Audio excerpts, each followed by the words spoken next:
under our applications module, you have many different settings. And so the first we're going to go over is configuration for our applications.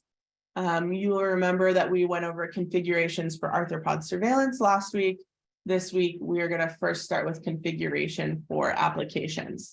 So in our configuration settings, we have ability to configure equipment, the technicians, and mixes. So we'll step through each of those. So for equipment, we can add, let's actually start with manage equipment.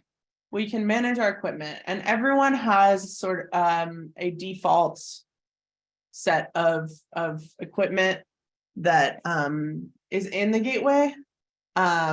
This can be useful enough for what folks are using. You could also go in and add new equipment, and you can be as specific as you want here with your new equipment. So you can see our code for the other ones, just aircraft, truck mounted fogger, backpack. We don't have any information about manufacturers' models. You can do what works best for your agency.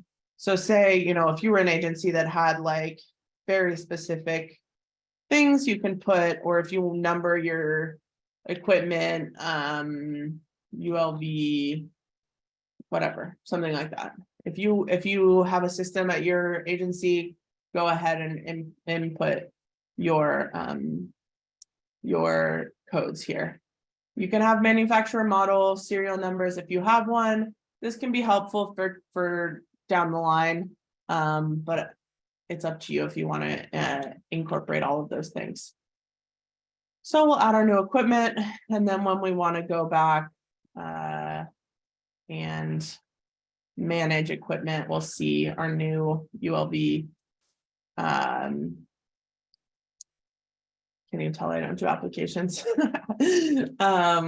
we'll put that in there. Now we have new equipment. That's really all that you're going to do to configure your equipment.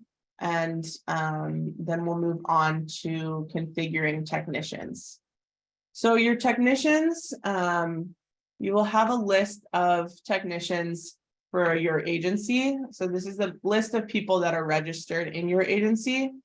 They have certification numbers, which are pulled from the continuing education database, I think is what it is. But this, we don't maintain this. And it's also up to you to choose what numbers you want to put in here. Some agencies use different numbers to record this. Whatever works best for you, but know that we don't update these certification numbers. When they get put in the system, it's pulling in their numbers.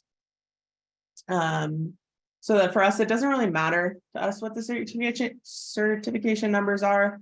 What matters more is the agency permit numbers, which we'll go over later when you're reporting your actual pesticide use. And I believe that's only a feature in California.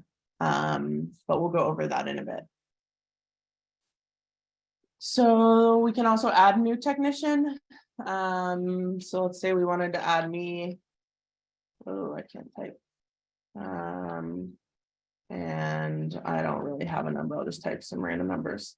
Add a new technician, go back to manage. I should be able to find myself on the last page here. There I am. So you can have technicians in there. Great.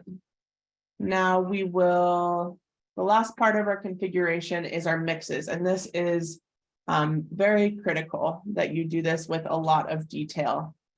So we can go in and create a new mix. I'm going to create a code for that. Let's call it ULV mix number 12. I don't know. You can add a description if you would like. And what's important here is that you put in the right product and quantity. And if you put a diluent, how diluted is that?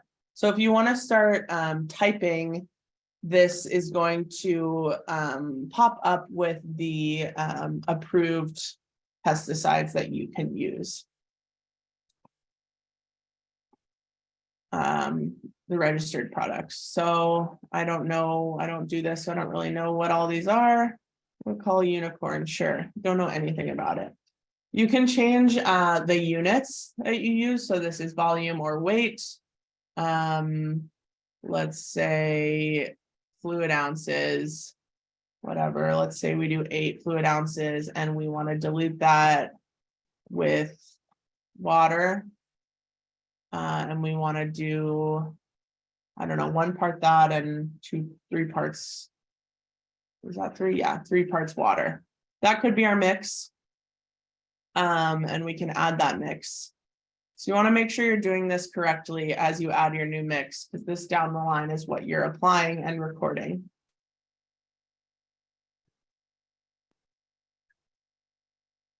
Okay.